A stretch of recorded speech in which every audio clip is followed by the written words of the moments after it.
الله أكبر الله أكبر الله أكبر لا إله إلا الله والله أكبر الله أكبر ولله الحمد.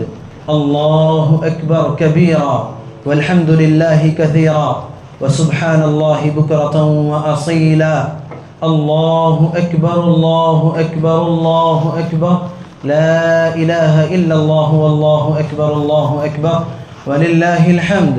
الله أكبر كبيرا والحمد لله كثيرا وسبحان الله بكرة وأصيلا.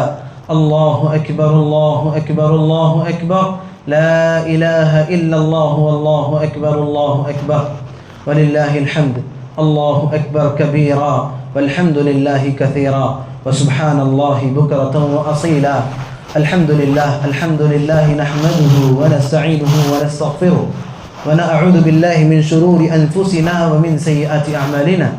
من يهده الله فلا مضل له ومن يضلله فلا هادي له. وأشهد أن لا إله إلا الله وحده لا شريك له وأشهد أن محمدا عبده ورسوله. أما بعد فإن خير الحديث كتاب الله وخير الهدي هدي محمد صلى الله عليه وسلم وشر الأمور محدثاتها وكل محدثة بدعة وكل بدعة ضلالة وكل ضلالة في النار. فأعوذ بالله من الشيطان الرجيم. بسم الله الرحمن الرحيم. يا أيها الذين آمنوا اتقوا الله حق تقاته ولا تموتن إلا وأنتم مسلمون.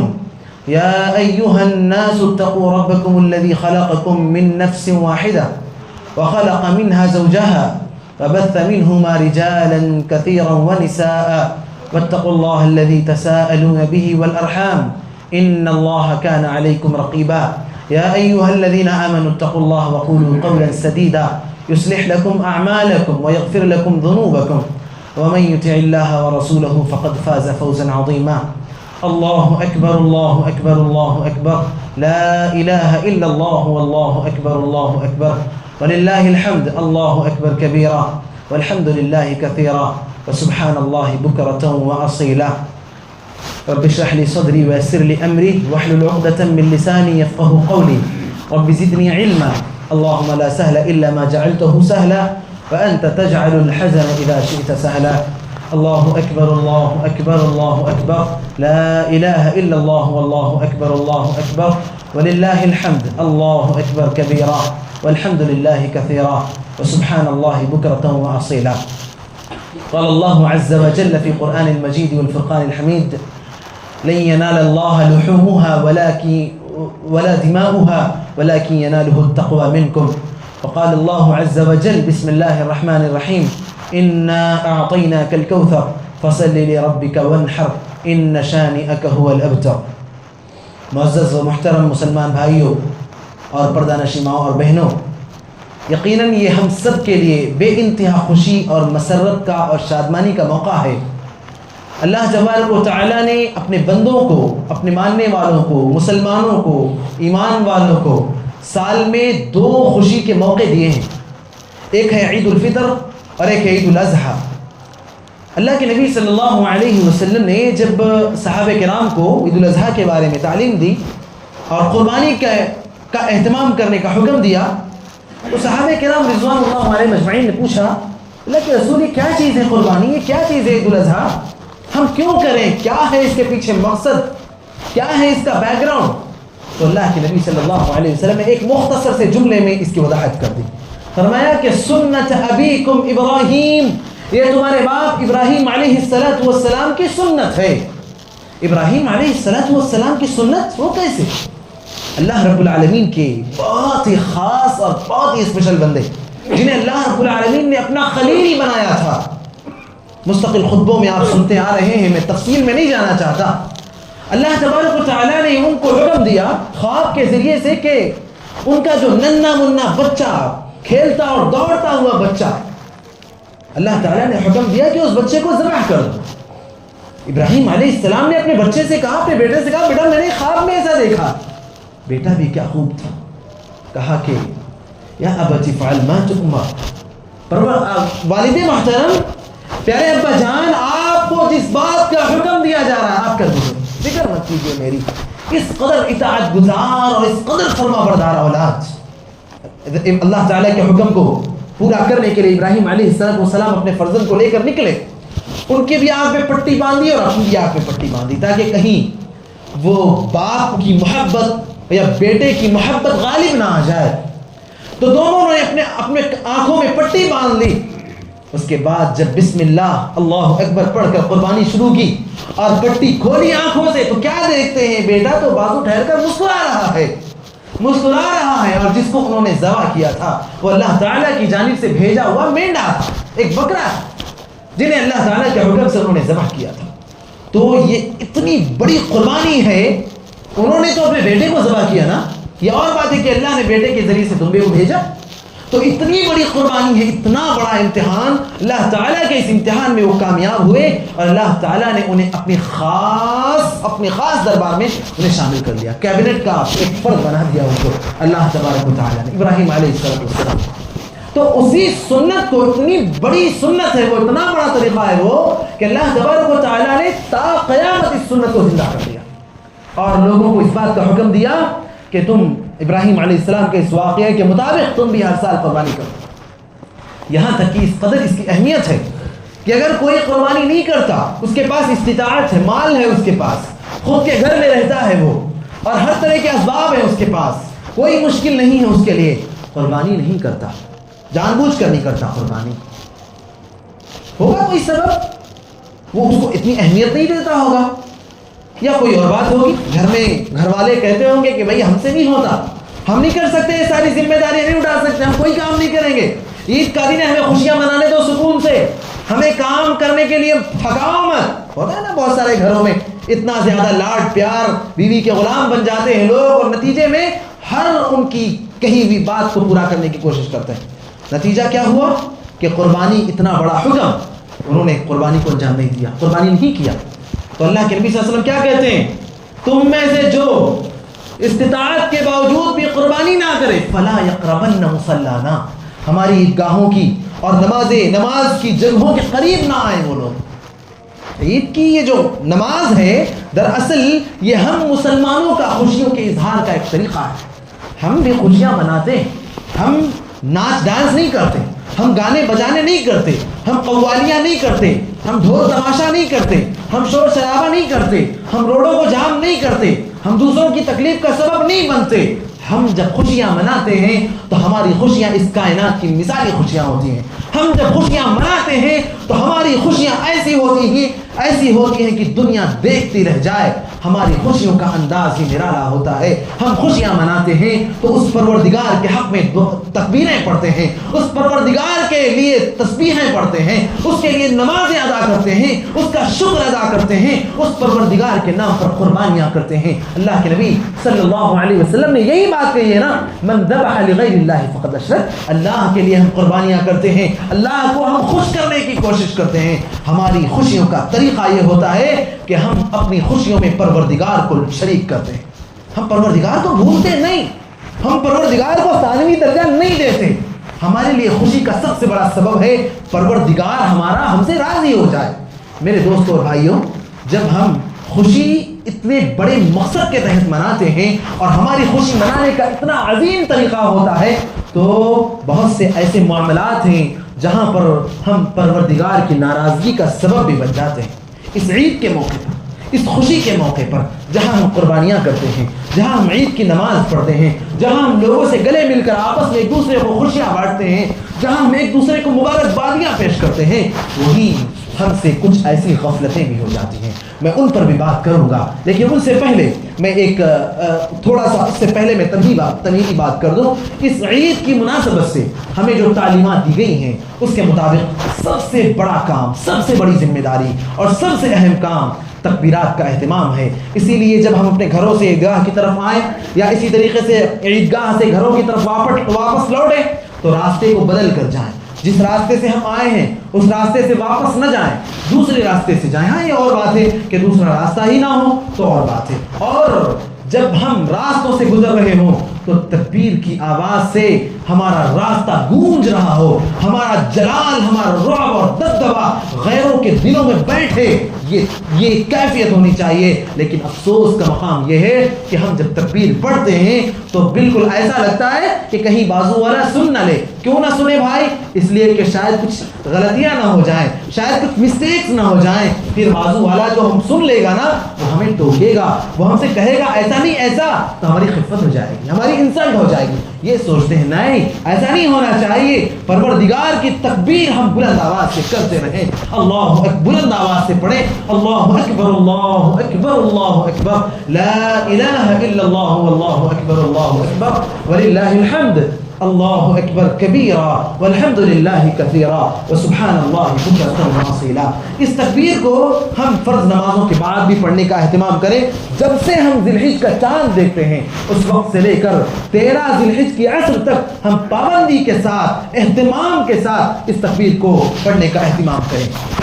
اسی کے ساتھ ساتھ اور بھی مختلف اذکار ہیں، مختلف تسبیحات اور تحلیل ہیں، مختلف دعائیں ہیں، ان کا بھی زیادہ سے زیادہ ہم اہتمام کریں۔ اللہ تعالی ہم سے راضی ہو جائے، ہمارے پاس اگر ہماری زبان پر کچھ ہو تو بس رب کا نام ہو، ہماری زبان سے کچھ ادا ہو تو بس رب کی تکبیر ادا ہو، باقی کچھ نہیں، ہمیں کچھ نہیں بولنا، اب ہمیں کچھ نہیں کہنا، اب صرف اور صرف رب کی تکبیر سے ہماری زبان تر رہے، رب کی تکبیر سے ماحول معطر رہے، رب کی تکبیر سے ماحول گونج رہا ہو، راستے گونج رہے ہوں، مسجدیں گونج رہی ہوں، گھر گونج رہے ہوں، صرف اور صرف اگر کچھ ہو تو تکبیر ہو، دعائیں ہوں، اذکار ہو، اس کے علاوہ کچھ نہ ہو۔ لیکن افسوس کیا ہے، قربانی جس وقت ہوتی ہے ایک شور کا ماحول ہوتا ہے، ہنگامہ ہوتا ہے، ہٹو بچو، ادھر بھاگو، ادھر جاؤ، یہ لاؤ وہ لاؤ، ایک الگ ماحول ہو جاتا ہے وہاں پر، پھر جو اصل مقصد ہے عید الاضحیٰ کا وہ وہاں تک فوت ہو جاتا ہے۔ دوستوں بھائیوں، دوسری چیز جو اہم چیز ہے عید الاضحیٰ یا عید الفطر کے مناسبت سے بھی، وہ عید کی نماز پڑھنا ہے۔ 2 رکعت نمازیں یہ دراصل رب العالمین کا شکر ادا کرنے کے لیے ہم ادا کرتے ہیں۔ پروردگار تو نے ہمیں ایک بار پھر سے یہ خوشی کا اتنا عظیم موقع عطا کیا ہے، ہم تیری بارگاہ میں یہ 2 رکعتوں کا نذرانہ پیش کرتے ہیں۔ یہ 2 رکعت نماز پڑھ کے بندہ پروردگار کا شکر ادا کرتا ہے۔ اسی طریقے سے عید الاضحیٰ کا نماز کے بعد کا جو خطبہ ہوتا ہے وہ بھی سننا مسنون ہے، اور جو نہیں سنتا اور پابندی سے نہیں سنتا، کبھی نہیں سنتا، تو وہ تو مجرم ہے، وہ تو گناہگار ہے جو ہمیشہ کے لیے نبی کی سنت کو چھوڑتا ہے۔ ہاں یہ اور بات ہے کہ کبھی نماز کے لیے بیٹھے تھے، اچانک سے کوئی ضرورت، کوئی کام یاد آ گیا، کوئی ذمہ داری یاد آ گئی، اٹھ کر چلے گئے، الگ بات ہے۔ لیکن ہمیشہ یہ کام کرنا، ہمیشہ ہی عید کا خطبہ نہ سننا، اور مولویوں کو حقیر جان کر ارے ان کی باتیں کون سنے گا، ہمیشہ ہی سنتے رہتے ہیں، نماز کے بعد درس ہے، عشاء کے بعد درس ہے، مغرب کے بعد درس ہے، عصر کے بعد درس ہے، جمعے کا خطبہ، سنڈے کا درس، کیا سننا بھائی، چلو جائیں گے، خوشی کا موقع ہے، خطبہ نہیں کریں گے جا کے۔ یہ چیز علماء کی تحقیر ہے، اور یہ حرکت کرنے والا انسان بڑا خطرناک مجرم ہے۔ میرے دوستوں اور بھائی، چوتھی اور اہم چیز جس سے ہم اس عید کو یاد کرتے ہیں، جس سے ہم اس عید کو پہچانتے ہیں، جس سے اس عید کی پہچان ہوتی ہے، وہ ہے قربانی۔ جیسا کہ میں نے کہا، اللہ کے نبی صلی اللہ علیہ وسلم نے کہا کہ جو قربانی نہ کرے وہ ہم میں سے نہ، وہ ہماری عیدگاہوں کو نہ آئے۔ اور قربانی کے پیچھے ایک بڑا فلسفہ یہ ہے کہ پروردگار یہ تو ایک جانور ہے، یہ تو ہم تیری بارگاہ میں جانور ذبح کر رہے ہیں، پروردگار تو یہ تو اس جانور کا خون ہم تیرے نذرانے میں پیش کر رہے ہیں۔ پروردگار اگر ضرورت پڑی تیرے دین کے لیے، تیرے دین کی سرفرازی کے لیے، تیرے لیے، پروردگار یہ تو جانور ہے، ہم اپنی گردنیں کٹانے کے لیے تیار ہیں۔ آخر کتنے لوگ ہیں جن کے دل میں یہ جذبہ ہے؟ کیا ہے ہمارے دلوں میں یہ جذبہ؟ ہم تو بس جاتے ہیں بازاروں میں بارگیننگ کر کے سستے سے سستا جانور لا کر، یا اگر مہنگا لایا ہے تو زیادہ سے زیادہ لوگوں کے درمیان اس کو بتا کر، فخر کر کے، جانور کو ذبح کر کے گوشت تقسیم کرتے ہیں اور فریجوں کو پیک کر دیتے ہیں، پورا سیل کر دیتے ہیں۔ یہ حرکت ہوتی ہے، حالانکہ اس کے پیچھے جو فلسفہ ہے وہ بہت بڑا فلسفہ ہے۔ پروردگار یہ جانور ہے، یہ جانور کا خون ہے، اور یہ ہم ہیں، یہ جانور کی گردن پر چھری چلا کر جو خون تیرے نذرانے میں ہم پیش کر رہے ہیں، یہ کچھ نہیں، یہ کچھ نہیں ہے رب، ہم تیری بارگاہ کے لیے، ہم تیرے لیے فدا، میری گردن کی کٹانے کی بھی ضرورت پڑے، میرا خون بھی بہانے کی ضرورت پڑے، تیرے دین کے لیے تو ہم اس کے لیے تیار ہیں۔ عید الاضحیٰ کا یہ بہت بڑا پیغام ہے اور بہت عظیم پیغام ہے۔ ابراہیم علیہ السلام نے یہی کیا نا، کہ اس پیغام کو ہم کیوں کر بھولیں؟ میرے دوستوں بھائی، بہت سارے لوگ قربانی کے لیے جانور لے آئے ہیں، ان میں سے کچھ لوگ ذبح کر دیں گے آج، لیکن کچھ لوگ ابھی رکھیں گے، اس کو پالیں گے. اور یہ بھی بہت بڑی بات ہے کہ پال کر اس سے ایک انس ہو جائے، ایک محبت پیدا ہو جائے، اور پھر جب ذبح کر رہے ہوں تو محسوس ہو کہ ہم اپنی محبت کو قربان کر رہے ہیں. یہ بھی ایک بہت بڑی قربانی ہے. تو جو لوگ ابھی رکھے ہیں ان سے تھوڑی سی غفلت یہ ہو جاتی ہے کہ کئی بار وہ جانور کی ضرورتوں کو نہیں سمجھ پاتے. اس کو وقت پر چارہ دینا، اس کو وقت پر پانی دینا، اس کے سارے ضرورتوں کا انتظام کرنا، ان سب چیزوں سے ہم غافل ہو جاتے ہیں اور اس کی تکلیف کا سبب بن جاتے ہیں. تو کہیں نہ کہیں ہم اس کی جانور کی بددعا کے شکار ہو جاتے ہیں، اللہ تعالیٰ کے پاس مجرم ہو جاتے ہیں. اللہ کے نبی صلی اللہ علیہ وسلم کے پاس ایک مرتبہ ایک اونٹ آیا اور اس کے آنکھوں سے آنسو جاری تھے. آپ صلی اللہ علیہ وسلم سمجھ گئے اس کے اس آنسوؤں کو دیکھ کر اور اس کے مالک کو بلایا اور اس سے پوچھا کیا تم اس کا حق ادا نہیں کرتے؟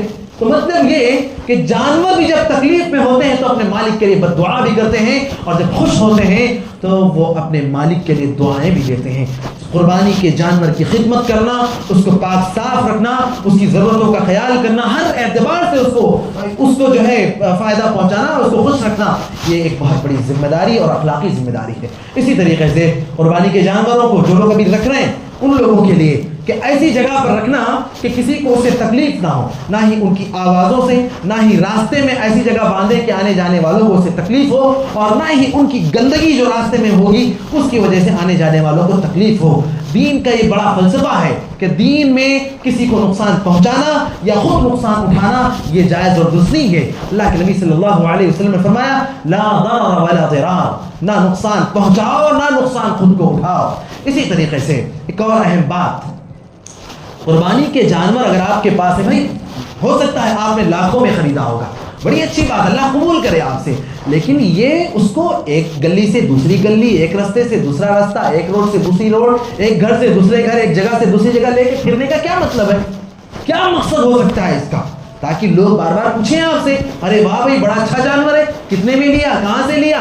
یہ سب باتیں آپ ڈسکشن کرنے کے لیے اور پوچھنے کے لیے اگر اپنے جانور کو ادھر سے ادھر لے کر پھرتے ہیں تو یہ چیز بڑی خطرناک ہے اور آپ کی نیت میں کھوٹ پیدا کر سکتی ہے. اللہ کے نبی صلی اللہ علیہ وسلم نے کہا من ذبح لغیر اللہ فقد اشرک، جس نے دوسروں کے لیے قربانی کی، جس نے دکھلاوے کے لیے قربانی کی، ریاکاری کے لیے کیا، اس نے شرک کیا. اور اسی طریقے سے آپ صلی اللہ رب العالمین نے قرآن مجید میں کہا لن ینال اللہ لحومها ولا دماؤها ولكن يناله التقوى منكم. اللہ کے پاس قربانی کا گوشت نہیں پہنچتا، اللہ کے پاس قربانی کا خون نہیں پہنچتا. اللہ کے پاس کیا پہنچتا ہے؟ اگر ہم نے اپنے جانور کو ادھر سے ادھر چکر لگایا ہے یا صرف اس مقصد سے قربانی کر رہے ہیں کہ ہمارا پڑوسی 70 میں کر رہا ہے ہم 1 لاکھ کا لائیں گے، ہمارا پڑوسی 20,000 کا کر رہا ہے ہم 40,000 کا لائیں گے، ہمارے رشتہ دار کوئی انگلی نہ اٹھا پائے کہ بھائی اس سے پیسے والا قربانی نہیں کر رہا، یہ سب کچھ سوچ کر اگر ہم قربانی کر رہے ہیں میرے بھائی تو وہ قربانی نہیں ہے بلکہ وہ اپنی عزت بچانے کا ایک ذریعہ ہے، وہ آپ کے اپنے کھانے کا گوشت ہے. اور قربانی میں اگر ریاکاری آ گئی تو یہ شرک ہے، اور اتنا بڑا شرک اللہ کے نبی اللہ رب العالمین کہتے ہیں فقد حرم اللہ علیہ الجنہ ومأواہ النار، اللہ اس پر جنت کو حرام کر دیتے ہیں، جہنم ہمیشہ ہمیشہ کے لیے اس کا ٹھکانہ ہے. اس کے بعد آخری بات اور اہم بات خواتین کے لیے، چونکہ خواتین بھی اوپر ہیں، بلکہ 2 باتیں مرد اور خواتین کے لیے بھی اور پھر ایک خواتین کے لیے. ٹائم ہو گیا ہے لیکن اہم بات اسے میں ذکر کر دیتا ہوں. بات یہ ہے کہ ہم عید کی نماز سے فارغ ہونے کے بعد قربانی میں پھر قربانی کا گوشت ملنے کے بعد اسے تقسیم کرنے میں اس قدر بزی اور مصروف ہو جاتے ہیں کہ فرض نمازوں کا ہمیں خیال ہی نہیں رہتا. فرض نمازیں ساری فوت ہو جاتی ہیں. بھائی آپ نے قربانی کیوں کی؟ اللہ کے لیے. آپ نے عید کی نماز کیوں پڑھی؟ اللہ کے لیے. آپس میں گلے مل کر ایک دوسرے کو مبارکبادیاں کیوں دی؟ اللہ کے لیے. اس سارا کچھ آپ نے اللہ کے لیے کیا ہے. قربانی کا گوشت بھی آپ اللہ کی خوشی کے لیے بانٹ رہے ہو. پھر اتنے بڑے فریضے کو آپ کیسے بھول سکتے ہو؟ فرض نمازوں کو آپ کیسے بھول سکتے ہو؟ نمازوں کا کچھ عطا پتہ ہی نہیں ہوتا. قربانی کا گوشت ملتا ہے، اسے بانٹنے میں اچھا خاصا وقت نکل جاتا، اس کے بعد پورا دن بلکہ پوری رات اور دوسرا دن بھی ہو سکتا ہے صرف اور صرف نیند میں اور سونے میں گزرتا ہے کہ بھائی بہت تھک گئے ہو، بڑی تھکان ہو گئی ہے، جانور کو ڈھونڈنے میں، جانور کو پالنے میں، اس کو جو ہے ساری اس کی ضرورتیں پوری کرنے میں، پھر قربانی کرنے میں، پھر اس کو جو ہے گوشت بانٹنے میں بڑا تھک گئے ہم، بہت تھک گئے ہو. آرام کرنا، اور آرام کے چکر میں سارے فرائض ختم بھول جاتے ہیں. یہ بہت بڑا جرم ہے. اللہ کے واسطے سمجھیے اس کو اور اصلاح کی کوشش کیجیے. اور ایک آخری اور بہت اہم بات وہ یہ کہ عید کے موقع پر یقیناً اللہ کے نبی صلی اللہ علیہ وسلم کی تعلیم ہے کہ ہم زیب و زینت اختیار کریں، اچھے کپڑے پہنیں، اچھے انداز میں رہیں. اللہ کے نبی اللہ رب العالمین بھی خوبصورت ہے. اللہ رب العالمین کہتے ہیں کہ ان اللہ جمیل یحب الجمال، اللہ خوبصورت ہے اور حسن و جمال کو اور زیب و زینت کو پسند کرتا ہے. لیکن اس کا یہ بالکل مطلب نہیں ہے کہ خواتین زیب و زینت اختیار کر کے بالکل بازار میں آ جائیں، مارکیٹ میں آ جائیں، اس گھر سے اس گھر جانے کے لیے بے پردہ ہو جائیں. یعنی مدرسوں میں جب ہم پڑھتے ہیں، خواتین یا بچیاں مدرسوں میں پڑھتی ہیں، بڑا پردے کا اہتمام کرتی، نماز کے لیے مسجد میں آتی، بڑے پردے کا اہتمام کرتی. عید کے موقع پر، خوشیوں کے موقع پر، شادی بیاہ کے موقع پر، فنکشن ہال کے موقع پر، ہر جگہ ہمارا پردہ سائڈ میں لگ جاتا ہے. کیوں میرے بھائی، کیوں ایسا، کیوں ہماری بہنوں، کیوں ایسا کرتے آپ؟ اللہ کی بندیوں ایسا ہرگز مت کرو. اللہ رب العالمین نے قرآن مجید میں کہا وَلَا تَبَرَّجْنَ تَبَرُّجَ الْجَاهِلِيَّةِ الْأُولَىٰ، جاہلیت کی عورتوں کی طرح سے تبرج مت کرو، زیب و زینت کا اظہار مت کرو. یہ بڑا جرم ہے اور یہ وہ چیز ہے جس کی وجہ سے ماحول اور معاشرے میں فتنے پیدا ہوتے ہیں، فتنے کا ماحول بنتا ہے. اللہ کے واسطے ان فتنوں کا سبب بنیے، کیونکہ فتنہ والفتنة اشد من القتل، کسی کو قتل کر دینے سے بڑا گناہ ہے فتنہ. اسی طریقے سے خوشبو لگانا، خواتین کا بے جھجک بلا جھجک خوشبو کا اہتمام کرنا. اللہ کے نبی صلی اللہ علیہ وسلم کیا کہتے ہیں؟ المرأة عورہ، عورت سر تا پا، سر سے پیر تک ڈھکانے اور چھپانے کی چیز ہے. اذا استعطرت فمرت بالقوم ليجدوا ريحها فهي زانیہ فهي كذا وكذا. کہا کہ جب عورت خوشبو لگاتی ہے، عطر لگاتی ہے، سینٹ مارتی ہے، یا ایسا صابن شیمپو لگا کر جو خوشبو والا ہو نکلتی ہے بازار میں، نکلتی ہے مردوں کے بیچ سے، نکلتی ہے گھر کے باہر، تو کیا ہوتا ہے؟ شیطان اس پر حملہ کر دیتا ہے اور شیطان اسے اچک لیتا ہے، شیطان اسے فتنے میں یعنی فتنے میں ڈال دیتا ہے. اور کہا ایسی عورت بدکار ہے، ایسی عورت زناکار ہے، زانیہ ہے ایسی عورت. اللہ کے واسطے یہ خطرناک اور بدترین لقب اپنے اوپر مت ڈالیے. یہ اہم چیز تھی، یہ اہم باتیں تھیں جو میں اس عید کے خطبے کی مناسبت سے آپ کی خدمت میں رکھنا چاہتا تھا. اللہ اکبر، اللہ اکبر، اللہ اکبر، لا الہ الا اللہ، واللہ اکبر، اللہ اکبر وللہ الحمد، اللہ اکبر کبیرا والحمد للہ کثیرا وسبحان اللہ بکرۃ واصیلا. اب آئیے آخر میں ہم دعاؤں کا اہتمام کرتے ہیں، کیونکہ اللہ کے نبی صلی اللہ علیہ وسلم نے کہا عورتوں کے لیے، کہا کہ جو عورتیں پیریڈ سے ہوں، جو حیض کے ایام سے گزر رہی ہوں، انہیں بھی عیدگاہ لے کر آؤ، وہ مسلمانوں کی دعاؤں میں شریک رہیں گی. تو آئیے ہم سب مل کر دعاؤں کا اہتمام کرتے ہیں. پروردگار ہم نے جو باتیں ابھی کہی ہیں ان باتوں پر ہم سب کو عمل کرنے کی توفیق عطا فرما دے. الہ العالمین ہم نے جو کہا ایک طرف رہ جائے اور ہم کریں کچھ اور، ان سب فتنوں سے ہم سب کو محفوظ رکھ لے. الہ العالمین یہ دن ہم سب کی خوشیوں کا دن بنا دے، یہ دن ہم سب کی عبادت کا دن بنا دے، یہ دن نمازوں کا، اذکار کا اور تکبیرات کا دن بنا دے. الہ العالمین اس دن ہم سب کو تجھے راضی کرنے کی توفیق عطا فرما دے. الہ العالمین اس اہم دن ہم سب کو تیری عبادت اور رضا کے لیے گزارنے کا دن بنا دے. پروردگار ہم سب کو قربانی کی توفیق عطا فرما دے. پروردگار ہمیں خلوص عطا کر دے. پروردگار ہمیں ریاکاری اور دکھلاوے کے فتنے سے بچا لے. پروردگار ہم سب کو قربانی کی توفیق عطا فرما دے. شریعت کی تعلیمات کو مد نظر رکھتے ہوئے ہمیں قربانیاں کرنے کی توفیق عطا فرما. ہم میں سے جو لوگ قربانی نہیں کر رہے ہیں، رب تو ان کی خلوص نیت کے اعتبار سے انہیں اجر و ثواب سے نواز دے. پروردگار ہمیں جو پریشان حال ہیں ان کی پریشانیوں کو دور کر دے. ہمیں جو بیمار ہیں انہیں شفا یاب کر دے. ہمیں جو مقروض ہیں انہیں قرض کی ادائیگی کا انتظام کر دے. ہمیں جو نوجوان بچے اور بچیاں اچھے رشتوں کے انتظار میں ہیں، پروردگار تو اپنی خاص رحمت سے ان کی مدد کر دے. پروردگار ہم میں جن کی اولادیں بگڑی ہوئی ہیں ان کو اصلاح کی توفیق عطا فرما دے. پروردگار ہم میں جو بے اولاد ہیں انہیں اولاد عطا کر دے. الہ العالمین جو بے روزگار ہیں انہیں روزگار عطا کر دے. الہ العالمین جن کے کاروبار نقصان میں ہیں، گھاٹے اور خسارے میں ہیں، پروردگار تو اپنی خاص رحمت سے ان کی مدد کر دے. الہ العالمین ہم میں جو گزر چکے ہیں ان کو تو جنت میں اعلیٰ مقام عطا کر دے. الہ العالمین ہم میں جو گزر چکے ہیں ان کے وارثوں کو ان کے حق میں زیادہ سے زیادہ نیکیاں کرنے کی توفیق عطا فرما، زیادہ سے زیادہ دعائیں کرنے کی توفیق عطا فرما. الہ العالمین جو دوسرے ممالک میں مسلمان بھائی ظلم و ستم کے شکار ہیں، پروردگار تو ہی ایک سہارا ہے، تو ہی ان کی مدد کر سکتا ہے. رب تو خاص رحمت سے ان سب کی مدد فرما دے. رب العالمین تو پریشان حال لوگوں کی پریشانیاں دور کر دے. الہ العالمین جو اچھے رشتوں کے انتظار میں ہے رب تو انہیں اپنی مدد سے اپنی رحمت سے ان کی مدد فرما دے الہ العالمین۔